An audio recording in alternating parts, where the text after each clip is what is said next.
Hi! Hello! నమస్తే. అబ్బబ్బా! ఇలా చెప్పి ఎన్ని రోజులవుతుంది? మీ ముందుకొచ్చి చాలా రోజులైంది కదా! ప్రస్తుతానికైతే నేను మీ శ్రీ మీ ముందుకొచ్చేసాను. Mrs Agastya part 117. మిగతా మాటలు వీడియో చివర్లో మాట్లాడుకుందామా? ఇక కథలోకొచ్చేయండి. శ్రీధకి నిద్ర పట్టలేదు. అగస్త్య కోసం ఒక కవిత రాయడానికి కూర్చుంది. శ్రీధ ఇంకా ఇంకా బుర్ర బద్దలు కొట్టుకున్నా ఆమె చిట్టి బుర్రకు ఇంక పెద్దగా ఏం తట్టలేదు. తను రాసినవి చదువుకొని సూపర్ శ్రీధ, కవితల్లో నిన్ను కొట్టేవాడు ఎవడూ లేడు అని తనకు తాను చెప్పుకొని మురిసిపోయి అగస్త్యకి సెండ్ చేసింది మన శ్రీధ. టింగుమని నోటిఫికేషన్ రావడంతో ఓపెన్ చేసి చూశాడు అగస్త్య. ఓయ్ మిస్టర్ అగస్త్య చక్రవర్తి, నువ్వు నా కూల్ కూల్ ఏసీ లాంటోడివి. నువ్వు లేకుండా సమ్మర్లో ఒక్కరోజైనా గడుస్తుందా? నువ్వు లేని ఈ నైట్ అంతే. అది చూడగానే అతని ముఖం అదోలా అయిపోయినా పిచ్చి పిచ్చిగా నవ్వొచ్చింది. ఇంకా ఆమెలోని చైల్డ్ బిహేవియర్ పోలేదని అతనికి తెలుసు. అది ఎప్పటికీ పోదు. అదే అతనికి ఇష్టం. నవ్వుకుని నవ్వుకుని లవ్ సింబల్ పంపించాడు అగస్త్య. అది చూసి శ్రీధ ఎగిరి గంతేయాలని అనుకున్నా బెడ్ మీద పడుకొని ఉండడం వల్ల ఆ పని చేయలేక ఆగిపోయింది. థ్యాంక్ యూ సో మచ్ పతిదేవా అని మెసేజ్ పంపించి హాయిగా నిద్రపోయింది. మరుసటి రోజు పొద్దున్నే కిందకొచ్చింది శ్రీధ. అందరూ కాఫీలు తాగుతూ ఉండగా అద్భుతమైన కవిత తట్టింది శ్రీధకి. గబా గబా కాఫీ కప్ ఖాళీ చేసి చకచకా టైప్ చేసి అగస్త్యకి సెండ్ చేసింది. ఓయ్ నా యాంగ్రీ రావణ్, నువ్వు నా హాట్ హాట్ కాఫీలంటోడివి. ఎర్లీ మార్నింగ్ అది లేకపోతే డే ఎంత ఎంటీగా ఉంటుందో, నువ్వు లేని మార్నింగ్ కూడా అంతే. ఐ మిస్ యూ అని పెట్టింది. మీటింగ్ హాల్కి వెళ్ళిన తర్వాత అగస్త్య ఫోన్ సైలెంట్లో పెడుతుండగా చూశాడు ఆ కవితని. అది చూసి ఒక్కసారిగా నవ్వొచ్చేసింది అతనికి. అక్కడ అందరూ ఉండడంతో బలవంతంగా నవ్వు ఆపుకుని గొంతు సవరించుకొని చైర్లో కూర్చున్నాడు అగస్త్య. తను బయటికి వెళ్ళాలి అని జేమ్స్ని బామ్మని ఇంటికి పంపించింది శ్రీధ. శ్రీధ చందన పిలుపుకి ఏంటి అన్నట్టు పక్కన కూర్చుంది. కుక్ దొరికారా? చందన అడిగింది. ఇప్పుడు ఆ విషయం గురించి మాట్లాడడానికే వెళ్తున్నాను. విన్నీ కూడా వస్తుంది అంది శ్రీధ. 2 నిమిషాలు నీతో మాట్లాడాలి అని చందన అనగానే చెప్పమన్నట్టు చూసింది శ్రీధ. కుక్ కోసమా? చందన అడగ్గా అవును, అసలు ఒక్కరు కూడా సెట్ అవ్వట్లేదు. నాకు ఫాస్ట్ ఫుడ్ చేసే కుక్ అవసరం లేదు. హోమ్ మేడ్ ఫుడ్ చేసే కుక్ కావాలి. మీ ఫ్రెండ్ని కూడా కలిశాను. ఆవిడ దగ్గర సజెషన్స్ తీసుకున్నాను. ఇవాళ ఇంకో 2 ఉన్నారట. మాట్లాడి వద్దామని వెళ్తున్నాను అని చెప్పింది శ్రీధ. నాకు 2 వ్యక్తులు తెలుసు శ్రీధ. చందన చెప్పగానే అవునా అన్నట్టు చూసింది. అవును, ఒకరు ఓన్లీ వెజ్ బాగా వండుతారు. ఇంకొకరు 2 వండుతారు. ఇద్దరు ఆడవాళ్ళే. ఒకసారి చూడు, మాట్లాడు శ్రీధ. నీకు నచ్చితే సరి, లేకపోతే మరొకరిని వెతుక్కోవచ్చు. కాకపోతే నువ్వు అడిగినట్టు ఫుడ్ ఇంట్లో చేసినట్టే ఉంటుంది. శుచి, శుభ్రం, తెలిసిన వాళ్ళు అని చెప్పింది చందన. తను చెప్పాలనుకున్నది మొత్తం చెప్పింది. నిర్ణయం శ్రీధకి వదిలేసింది. వాళ్ళ అడ్రస్ చెప్పండి, నేను మాట్లాడతాను అన్నది శ్రీధ. వాళ్ళిక్కడికి రాగలరు. నీకు నెంబర్ ఇస్తాను, నువ్వే ఒకసారి మాట్లాడు అంటూ తన మొబైల్ అందుకొని ఆ 2 నెంబర్స్ చెప్పింది. సరే, నేను కనుక్కుంటాను. మీరు జాగ్రత్త మరి అంటూ చందన చేతి మీద చేయి వేసి చెప్పింది శ్రీధ. చందన చిన్నగా నవ్వింది శ్రీధ చెప్పిన దానికి తలాడిస్తూ. తర్వాత శ్రీధ వెళ్ళిపోయింది. ఇప్పుడు చందన చెప్పిన 2 ఒక మామూలు మధ్యతరగతి వ్యక్తులు. పనితనం ఉన్న అవకాశం లేదు. శ్రీధకి పెద్ద పని చేస్తారు, ఎలాగో తగినంత వేతనం ఇస్తుంది. అందుకే వాళ్ళ వివరాలు శ్రీధకి చెప్పింది. శ్రీధ వెళ్ళిపోయిన తర్వాత వెనక్కి వాలి కళ్ళు మూసుకుంది చందన. కడుపులో సన్నటి నొప్పి. అది ఎందుకో ఆమెకి తెలుసు. కాసేపటికి ఆ నొప్పికి ఉపశమనం కలిగింది. టాబ్లెట్స్ ఎఫెక్ట్కి నిద్ర పట్టేసింది చందనకి. కలని తెలియకుండానే గమనించాడు రామ్. అతను అరవడంతో అప్పటినుంచి ఒక మాట కూడా మాట్లాడకుండా ఇంట్లో పనులు చేసుకుంటోంది కళ. మెయిన్ని పెట్టనా అని అన్నాడు ఆమె కష్టపడుతుంటే చూడలేక. వద్దు బావా అని అంది కానీ సరిగ్గా సమాధానం ఇవ్వలేదు. పొడి పొడిగా చెప్పినట్టు అనిపించింది. ఇదిగో నీ క్యారియర్ సర్దేశాను, ఇదిగో నీ ల్యాప్టాప్ బ్యాగ్ అన్నీ హాల్లో పెట్టేసింది. అతను చూస్తుండగానే అక్కడి నుంచి గదిలోకి వెళ్ళిపోయింది. రామ్కి తిక్కలేచింది. మాట్లాడుతుంటేనే వెళ్ళిపోతుందేంటి అని రామ్ ఆమె వెళ్ళిన వైపు బెడ్రూంలోకి వెళ్ళాడు. కబోర్డ్స్ దగ్గర బట్టలు సర్దుతోంది. వెంటనే ఆమె ముంజేతిని బలంగా పట్టుకుని దగ్గరికి లాక్కోవడంతో ఉలిక్కిపడి చూసింది. తల ఎత్తి అతని ముఖంలోకి కంగారుగా చూసింది. బావా ఏమైంది అని అడిగింది అదురుతున్న స్వరంతో. ఏంటే పొగరా? మాట్లాడుతుంటేనే వెళ్ళిపోతున్నావు? అతను కళ్ళు ఎర్రగా చేసుకొని అడుగుతుంటే, లేదు బావా, నేనేం మాట్లాడినా నీకు కోపమొస్తుందని మాట్లాడలేదు అని బెదురుగా చెప్తుంటే, అప్రయత్నంగా ఆమె మీద పట్టు వదులు చేశాడు రామ్. అయితే మాట్లాడకుండా మానేస్తావా అని అడిగాడు. నువ్వు అడిగిన దానికి చెప్పాను కదా బావా. బిక్కుబిక్కుమంటూ చూసింది కళ అతని వైపు. ఇంకోసారి నన్ను నెగ్లెక్ట్ చేశావు అంటే చంపుతా అంటూనే ఆమె పెదవులు అందుకున్నాడు రామ్. ఆ హఠాత్ పరిణామానికి శ్రీకళ నివ్వెరబోయింది. ముద్దు పెట్టుకుంటూనే ఆమె నడుముని చుట్టేశాడు. కోపంతో ముద్దు పెడుతున్నాడని ఏడుపొచ్చేసింది కళకి. ఏమాత్రం చలించకుండా ఉన్న కళను చూస్తూ రామ్లో ఉన్న విచక్షణ పోయింది. వెంటనే ఆమె భుజాలు పట్టుకుని గట్టిగా ఊపుతూ, అప్పుడే నా మీద ఫీలింగ్స్ చచ్చిపోయాయా? బోర్ కొట్టేశానా నేను అని అన్నాడు. ఆ మాటలు ఊహించలేదు ఆమె. పటపట కళ్ళ నుంచి నీళ్లు కారిపోయాయి కలకి. బావా ఏడుస్తూ పిలిచింది. ఆమెని వెనక్కి విసురుగా నెట్టడంతో పడిపోకుండా కబోర్డ్స్ పట్టుకుంది. తల కబోర్డ్స్ పొడుచుకోవడంతో నొప్పిగా అనిపించింది కలకి. విసురుగా అక్కడి నుంచి వెళ్ళిపోయాడు రామ్. హడావుడిగా బయటికి వచ్చిన ఆమెకి లంచ్ అక్కడే పెట్టి ఉండడం కనిపించింది. ఈ మధ్య కాస్త పర్లేదు అనుకుంటే మళ్ళీ ఇదేంటి? స్వేచ్ఛగా ఏడవసాగింది కల. మరోవైపు శ్రీధ పనులన్నీ ముగిసిపోయాయి. కుక్స్, మెయిడ్స్ అందరూ సెట్ అయిపోయారు. విన్ని ఆ ప్లేస్ అంతా శుభ్రం చేయించి కరెక్ట్గా సెట్ చేయిస్తోంది.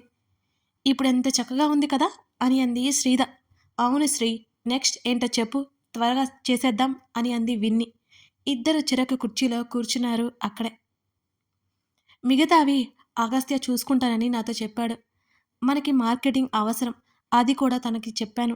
ఆ 2 పనులు అయిపోతే ఫ్రీ అవుతాం. మా కొత్త మమ్మీ కూడా మనతో పాటు జాయిన్ అవుతుంది హుషారుగా చెప్పింది శ్రీధ. మమ్మీని యాక్సెప్ట్ చేసినట్టేనా? నవ్వింది విన్ని. కొత్తగా ఇప్పుడు యాక్సెప్ట్ చేయడమే ఉందే, చేయడానికి ఏం లేదు విన్ని. షీఈ్ మై ఫ్యామిలీ, చాలా మంచిది తెలుసా. అవి అంతే ఎంత ఇష్టమో అని శ్రీధ చెప్తుంటే, అంకుల్ ఎలా ఉన్నారు అని అడిగింది విన్ని. డాడీ ఇంకా హ్యాపీ. నేను చెప్పలేదు పెళ్లి చేసుకుంటే సంతోషంగా ఉంటారని, అదే జరిగింది. ఈ మధ్య నువ్వు కలవలేదు కదా, ఒకసారి తీసుకెళ్దాంలే అంది శ్రీధ. విన్ని నవ్వి సరే అన్నట్టు చూసింది. ఇద్దరూ అక్కడి నుంచి ఇంటికి బయలుదేరారు. ఆ రోజు రాత్రి అగస్త్య వస్తానన్నాడు. ఎదురు చూస్తూ కూర్చుంది శ్రీధ అతని కోసం. అతను లేని ఒక్కరోజు ఆమెకెంతో ఆలస్యంగా గడిచిపోయినట్టుంది. సాయంత్రం రామ్ ఇంటికొచ్చాడు. ఉదయం అతను చేసిన రచ్చ అతనికి ఏమాత్రం గుర్తులేదు. కాలింగ్ బెల్ కొట్టినా తలుపులు తెరుచుకోలేదు. తన దగ్గర ఉన్న స్పేర్ కీతో ఓపెన్ చేసి లోపలికొచ్చాడు. ఇంట్లో కళ కనిపించలేదు. అతను వచ్చేసరికి అతని కోసం ఎదురు చూస్తున్నట్టుండే ఆమె ఇంట్లో లేదు. బెడ్రూమ్ మొత్తం వెతికినా ఆమె కనిపించలేదు. కాల్ చేస్తే ఇంట్లోనే ఫోన్ మోగింది. చిరాగ్గా ఉంది అతనికి. అసలు ఈ కళ ఎక్కడికి వెళ్ళింది? పక్కింటి బామ్మని అడిగాడు. ఆమెకు కూడా తెలియదని చెప్పింది. కళ కనిపించకపోవడంతో రామ్ తల పట్టుకున్నాడు. ఈ చుట్టుపక్కల ఎక్కడ ఉంటుందని వెతకడానికి డిసైడ్ అయ్యాడు. లాక్ వేయడానికి కీస్ కోసం బెడ్రూమ్లోకి వచ్చాడు.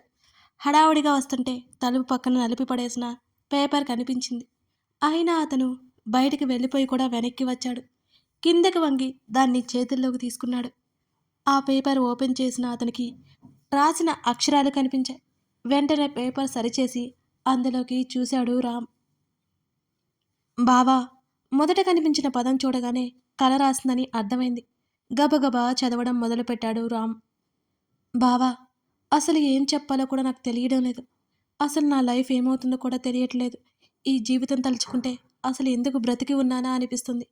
మా అమ్మతో పాటు నేను పోయి ఉంటే బావుండనిపిస్తోంది. నీతో 3 ఏళ్ళు కలిసి ఉన్నాను బావా. మొదటి 2 సంవత్సరాలు నా మీద నువ్వు చూపించిన ప్రేమకి నా అంత అదృష్టవంతురాలు ఎవరూ లేరు అని నేను మురిసిపోయాను. ఇప్పుడు నా మీద మోజు తీరిపోయిందని నాకప్పుడు అర్థం కాలేదు అసలు.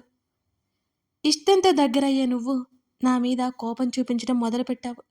చేతుల్లో డబ్బు లేదు కదా, ఆ టెన్షన్లో ఉన్నావని నాకు నేను సర్ది చెప్పుకున్నాను. నేను పట్టించుకోలేదు. ఆ తర్వాత కొట్టడం తిట్టడం మొదలుపెట్టావు. ప్రేమించాను కదా అని పెద్దగా పట్టించుకోలేదు. అన్నీ భరించడం అలవాటు చేసుకున్నాను. చివరకు నా దగ్గరకు వచ్చేటప్పుడు కూడా ప్రేమ కనిపించడం లేదు బావా. నీ కోరిక తాలూకా గాయపడిన నా శరీరం చూసుకుని వెక్కి వెక్కి ఎన్నిసార్లు ఏడ్చానో నీకు తెలీదు. ఇది నీకు తెలియనివ్వలేదు నేను. అప్పటికే అందరూ నిన్ను వదిలిపోయారు. నీ తల్లిదండ్రులు నిన్ను చీత్కరించుకున్నారు. నేను కూడా నీతో లేకుండా పోతే నువ్వు ఏమైపోతావో అనిపించింది నాకు. ప్రేమంటే నీకేమీ లేనప్పుడు వదలడం కాదు అనిపించింది. అందుకే, అందుకే నువ్వు ఎలా ఉన్నా భరించాను. నీకు నా ప్రేమను అందించాను బావా. ఇక్కడికి వచ్చాం. నీ ప్రవర్తన రోజు రోజుకి భయంకరంగా మారిపోయింది. బయట వాళ్ళ మీద కోపమంతా నా మీద చూపిస్తుంటే ఏడ్చి ఏడ్చి కన్నీళ్ళు కూడా ఇంకిపోయాయి నాకు. పెళ్లి చేసుకోలేదు. నువ్వు నన్ను కనీసం ప్రేమించలేదు కదా బావా. కానీ నేను అలా కాదు. మంగళసూత్రం కట్టినా కట్టకపోయినా నువ్వే నా భర్త అని నమ్మాను. నువ్వేం చేసినా నిన్ను వీడకుండా నీతోనే ఉన్నాను. నువ్వంటే అంత ఇష్టం నాకు. నీకు డబ్బు ఉన్నప్పుడు కాదు, నీకు ఏం లేకపోయినా నువ్వంటే ఇష్టం. నిన్ను మొదటిసారి చూసినప్పుడే అనుకున్నాను, ఒక్కసారైనా నీతో మాట్లాడతానా అని. నువ్వు నాతో ఒక్క నిమిషమైనా మాట్లాడతావా అని అనుకున్నాను నేనప్పుడు. కానీ నువ్వు నాతో ఉండడం నేనెంత సంతోషపడ్డానో నీకు తెలియదు. ఇంకా చెప్పాలంటే నువ్వంటే నాకు పిచ్చి బావా. కానీ ఈరోజు నా పిచ్చి కూడా నిన్ను భరించలేకపోతోంది బావా, భరించలేకపోతోంది. పొద్దున నువ్వు అన్నావు చూడు, ఆ మాటలు వినడానికి చాలా కష్టంగా ఉన్నాయి బావా నాకు. చాలా కష్టంగా ఉన్నాయి. నీతో ఇలా మాట్లాడించుకోవడానికా ఇక్కడ పడి ఉంది. నువ్వు చులకనగా చూస్తుంటే నేను భరించలేకపోతున్నాను బావా. నిన్ను వదిలి నేను బ్రతకలేనని నీ ఫీలింగ్ కదా. నీతో కలిసి బ్రతికితే రేపు మాపో డిప్రెషన్‌తో పోయేలా ఉన్నానని నాకు అనిపించింది. బాగానే దగ్గరకొస్తావు. రాక్షసుడివైపోతావు. నువ్వు నా శరీరానికి కలిగించే బాధ ఆ క్షణమే కానీ, నీ మాటలు మాత్రం కత్తి పెట్టి గుచ్చినట్టున్నాయి బావా. ఇన్నాళ్ళు అనుకున్నాను నా మీద నీకు ఇష్టం ఉందని. అది లేదని అర్థమైంది. నువ్వు కోరిక తీర్చుకోవడానికి నా దగ్గరకు వస్తున్నావని అర్థమైంది. కానీ అది నాకెంత నరకమో నీకు తెలియదు. అందుకే అంతవరకు కల రాసినట్టుంది. ఆ తర్వాత ఏమీ కనిపించలేదు. ఆమె రాస్తున్నప్పుడు ఆమె కన్నీళ్ళు రాస్తున్నంతసేపు పడ్డట్టు ఆ పేపర్ మీద కన్నీటి తడి ఆరిపోయిన మరకలున్నాయి. రామ్‌కి ఏమీ అర్థం కాలేదు కాసేపు. శ్రీకళ తన ఎదురుగా ఉండి కొట్టినట్టు మాట్లాడినట్టుంది. తల పట్టుకుని కాసేపు తన్ని తను సముదాయించుకున్నాడు రామ్. ఆమె వేదన ప్రత్యక్షంగా అర్థమవుతోంది రామ్‌కి. మెల్లిగా రామ్ కళ్ళల్లో కన్నీళ్ళు. అవి ఎందుకో అతనికి కూడా తెలీదు. ఆమె వదిలి వెళ్ళిపోయిందా? ఆ ఆలోచనకి రామ్‌కి పిచ్చి పట్టినట్టే అయింది. ఇంకొక క్షణం కూడా ఆగకుండా బయటికి పరిగెత్తాడు రామ్. బైక్ స్టార్ట్ చేసి కనిపించిన వాళ్ళందరికీ కళ ఫోటో చూపిస్తూ అడగడం మొదలుపెట్టాడు. మరో అరగంట వెతికినా ఆమె జాడ లేదు. ఇక ఆమె తనకి కనిపించదని, అతన్ని వదిలి వెళ్ళిపోయిందని ఆ ఫీలింగ్ పిచ్చివాణ్ణి చేసేలా ఉంది రామ్‌ని. మొదట కళ మీద కోపం వచ్చినా ఆమె లేకుండా బ్రతకలేను అనే ఆలోచన కలిగింది అతనికి. ఏదో గుడివైపు గంట మోగడంతో ఫోటో పట్టుకుని ఆ దారిన వెళ్ళాడు రామ్. బైక్ అక్కడే పెట్టి కిందకి దిగి ఒక్కొక్కరిని అడగసాగాడు. ఈ అమ్మాయి గంట క్రితం ఇటువైపే వెళ్ళింది. పువ్వులమ్ముకునే ఆవిడ చెప్పింది. అది వినగానే రామ్‌కి కొత్త ఊపిరి వచ్చినట్లయింది. వేగంగా వెనక్కి వచ్చి బైక్ తీసుకుని ముందుకు కదిలాడు. అప్పటికే నగరాన్ని చీకటి కమ్మేసుకుంది. కల కనిపించాలనే ఆశతో వెళ్తూనే ఉన్నాడు రామ్ వెతుక్కుంటూ. కథ కొనసాగుతోంది. Hi hi hi hi! అందరూ ఎలా ఉన్నారు? బావున్నారా? నేను కూడా బావున్నాను. అబ్బబ్బా! మీతో ఇంటరాక్ట్ అవ్వలేక, ఈ వీడియోస్ చేయలేక, మీకు మన కథలు ఇవ్వలేక ఎంత కష్టంగా ఉందో తెలుసా నాకు? ఇప్పుడైతే మొత్తానికి నేను మీ ముందుకొచ్చేసాను. మీరందరూ చూస్తున్నారా ఈ కథని? ఇంకా కొంతమందికి నేను స్టోరీస్ రీస్టార్ట్ చేస్తున్నట్టు తెలియలేదు కదా! మీరు లైక్ చేసి మీకు తెలిసిన వాళ్ళకి చెప్పడం మర్చిపోకండి ఫ్రెండ్స్. మీరెంత లైక్ చేస్తే అంత మన వీడియోస్ అందరికీ వెళ్ళిపోతాయన్నమాట. మర్చిపోకండి. మీ లైక్స్ చాలా చాలా ఇంపార్టెంట్. సరేనా? కథ నచ్చితే లైక్ చేసి కామెంట్ చేయడం మర్చిపోకండోయ్. Thank you for watching this video. మరో ఎపిసోడ్‌తో మళ్ళీ కలుద్దాం.